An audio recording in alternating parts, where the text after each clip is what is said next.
let me ask then, how's your meditation been in the last week? How about Cheryl? It's been good. It's been really good. I've been trying to put into practice some of the things that you talked about last time about deepening practice. So just sort of settling down more before I start, taking some deep breaths, reminding myself of intention, uh, beating up myself a little bit less when my mind wanders. Good. uh, and I haven't started a journal yet, but I actually have a journal. So it is my intention to start journaling this week. Uh-huh. Very good. You feel like that's benefiting your practice? I think anything that helps me settle down definitely would do Okay. that. We'll see how the journaling goes. I've used journaling for other purposes, and it's been really successful for me. So I don't see why it would be any different. hmm Yeah, to me, it's part of what happens with meditation is you start to open up to things inside, and journaling, as you know, is a wonderful way to explore. Yes. How about you, Clive? Yeah, well, I, I'm, I'm feeling that uh, doing meditation is helping me uh, get less angry. You know, when I deal with issues that normally put me into a bit of a rage, I'm able to be certainly a little bit calmer. You know, you never know because you don't know whether this, the incident that you're dealing with is as bad as the ones that sent you into a rage in previous times. But uh, there was some, like you get, we all have these things, problems that never seem to get resolved. And I've been able to kind of say, okay, if this is going to take time, it takes time. You don't worry about it, and so I think I'm getting a beneficial effect. That's good. It sounds like it. Yeah, and I think I should start journaling as well because it's you sometimes forget, and that's okay. But if you record that you forget, then you're going to make sure that you do it the next day and things like that. hmm hmm That's good. I'm glad to hear that both of you are interested in the journaling part of the process. I think it really can be worthwhile. Mhm. Okay, so shall we then get on with some meditation then? Mhm. Yeah. Mhm. Okay, so we, as usual, will start with 10 minutes of mindfulness, paying attention on purpose in the present moment, non judgmentally. And so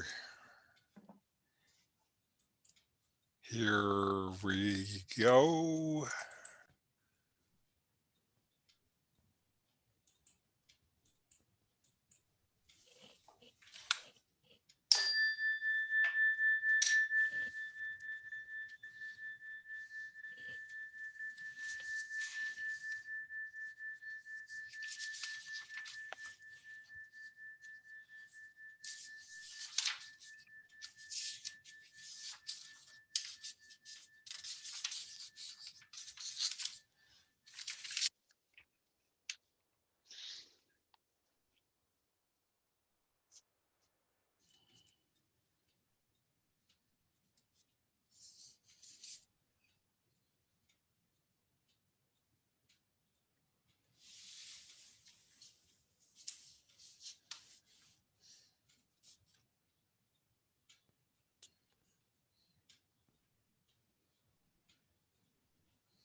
All right.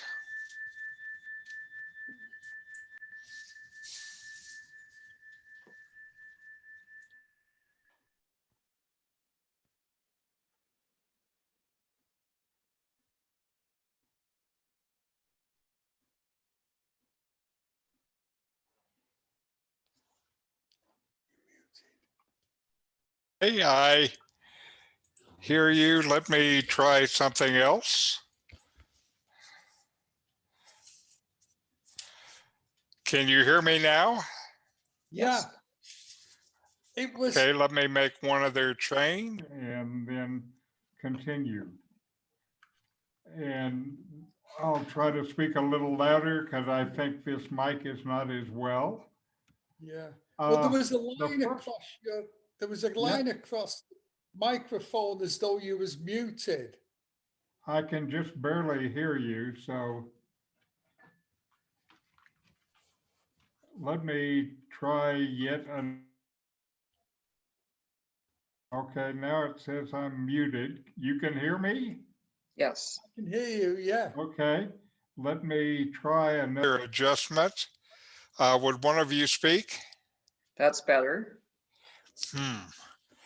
Or who knows what the deal is? I'm gonna just proceed as long as you can hear me. That's what is we need. So anyway, the first thing I want to start with is something that came in my email this week, and it's from Quora, a thread on meditation. And there was a question, which form of meditation does not require any effort? And the answer was all forms. Effort of any kind is the opposite of meditation because it infers that you're trying to change something or get somewhere that you are not already. Meditation is simply being exactly where you are and being with the reality of that moment and the next moment and the next, instead of your mind's psychological assessment of where you are or where you want to be. As such, any effort to meditate takes you right out of meditation. That said, we tend to feel like separate egos and not already in a 24/7 state of meditativeness. That is, we are identified with our thoughts and our dream selves instead of just being here in reality. And we feel like we need to choose and learn a preferred form of meditation, then sit down and practice daily, which is fine. So check out as many forms of meditation as you can. There are scores and many teachers until you find the one that suits you, and then do what you guys are doing. Sit regularly and enjoy practicing. Just leave the concept and feeling of effort out of it. Do it because you love it, because you really enjoy watching your thoughts instead of being identified with them, because you love giving some time over to being each day, not to change something or attain some goal. Anyway, I thought that was a worthwhile little thread. And today, what I want to talk about is equanimity. And equanimity is evenness of mind. A calm mind and an even temper can help make peace with life's difficulties. Equanimity is really the foundation for mindfulness practice. The Buddha described a mind filled with equanimity as, quote, abundant, exalted, immeasurable, without hostility, and without ill will. Mm. When we see beyond judgment and self-interest and realize that we are choosing instead of reacting, those times when the pain of injustice is held in our hearts while the mind is still, steady, and clear, those times when we make small choices that show great care and influence social balance. This is the power of equanimity. One moment of equanimity causes a succeeding moment of equanimity to arise. Once equanimity is activated, it will be the cause for equanimity to continue and to deepen. It can bring you to deep levels of practice. One approach to developing equanimity is to cultivate the qualities of mind that support it. 7 mental qualities support the development of equanimity. The first is virtue or integrity. When we live and act with integrity, we feel confident about our actions and words, which results in the equanimity of blamelessness. The second support for equanimity is the sense of assurance that comes from faith. While any kind of faith can provide equanimity, faith grounded in wisdom is especially powerful. The Pali word for faith used by the Buddha is saddha, which is also translated as conviction or confidence. If we have confidence, for example, in our ability to engage in a spiritual practice, then we're more likely to meet its challenges with equanimity. The third support is a well-developed mind.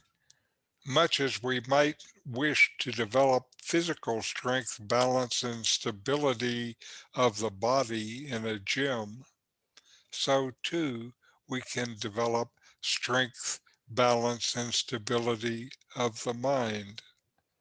This is done through practices that cultivate calm, concentration, and mindfulness. When the mind is calm, we are less likely to be blown about by the worldly winds. The fourth support is a sense of well-being. We don't need to leave well-being to chance. In Buddhism, it's considered appropriate and helpful to cultivate and enhance our well-being. We often overlook the well-being that is easily available in daily life. Even taking time to enjoy one's tea or the sunset can be a training in well-being. The fifth support for equanimity is understanding or wisdom. Wisdom is an important factor in learning to have an accepting awareness, to be present for whatever is happening without the mind or heart contracting or resisting. Wisdom can teach us to separate people's actions from who they are. We can agree or disagree with their actions, but remain balanced in our relationship with them. We can also understand that our own thoughts and impulses are the result of impersonal conditions. By not taking them so personally, we are more likely to stay at ease with their arising. Another way wisdom supports equanimity is in understanding that people are responsible for their own decisions, which helps us find equanimity in the face of other people's suffering. We can wish the best for them, but we avoid being buffeted by a false sense of responsibility for their well-being. One of the most powerful ways to use wisdom to facilitate equanimity is to be mindful when equanimity is absence. Honest awareness of what makes us imbalanced helps us learn how to find balance. The sixth support is insight, a deep seeing into the nature of things as they are. One of the primary insights is the nature of impermanence. In the deepest form of this insight, we see that things change so quickly that we can't hold on to anything. And eventually, the mind lets go of clinging. Letting go brings equanimity. The greater the letting go, the deeper the equanimity. This is a quote from a Thai forest monk, Ajahn Chah, from his book, A Still Forest Pond. If you let go a little, you will have a little peace. If you let go a lot, you will have a lot of peace. If you let go completely, you will know complete peace and freedom. Your struggle with the world will have come to an end. The final support for equanimity is freedom, which comes as we begin to let go of our reactive tendencies. We can get a taste of what this means by noticing areas where we were once reactive but are no longer. For example, some issues that upset us when we were teenagers prompt no reaction at all now that we are adults. In Buddhist practice, we work to expand the range of life experiences in which we are free. The mindfulness practice of observing without judgment is also the practice of developing this equanimity. So now I have a short video by a man, Jeff Warren, who I think is actually one of the superior mindfulness teachers. And of course, it is on equanimity.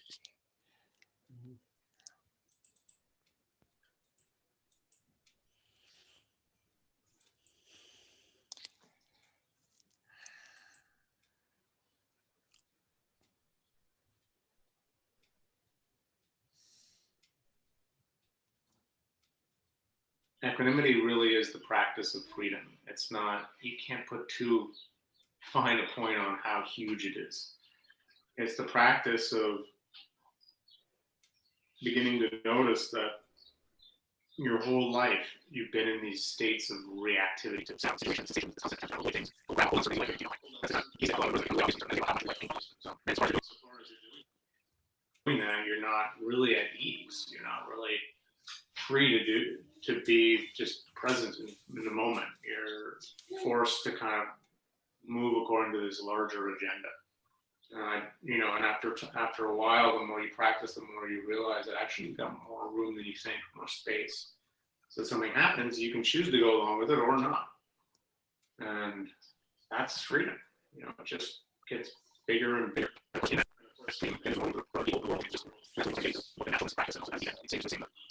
Beauty, sacredness of what's already here. And from that place of appreciating that, a lot more energy and clarity around how you do want to act when you do. Yeah, that's pretty much that's the thinking, and that's been my experience to a degree. Insofar as I'm always learning this, like we all are. You're always finding new subtle ways in which you're actually fighting with yourself in the world. Like, oh geez, thought I figured that out. Nope. It's like still learning.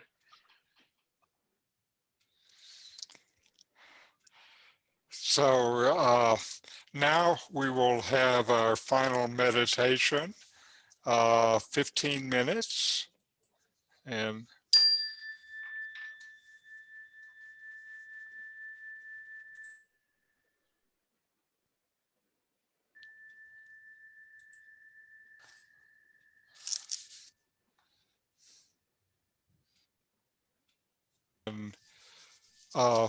finish with our chant.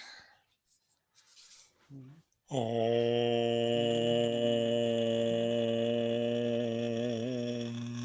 Shanti Shanti Shanti Om. Peace, peace, peace. Any questions or comments from today's session? Everything was good. Now, Clive, I think when you were talking about not responding as much to these angry thoughts, you were in fact talking about the effects of increasing equanimity. That's right. It fitted perfectly with my experience during the past week, and as an example, equanimity. I'm gonna look up the word and think about it, because I think that is what we're all looking for. Yeah, I think so too. And Yes. now another way to think of equanimity is equal-mindedness.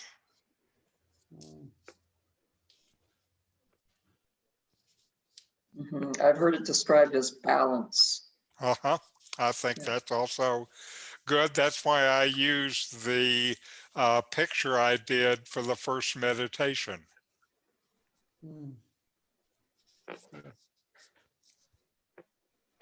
Okay, well, very good. And still, I really applaud the two of you today for sticking with it, even though I had technical problems. You know, that you are willing to stick with it through those things, I think says a lot for your own kind of intention that is behind this practice. So good work. Good work. Thank you. And we'll see you next week. Yes, indeed.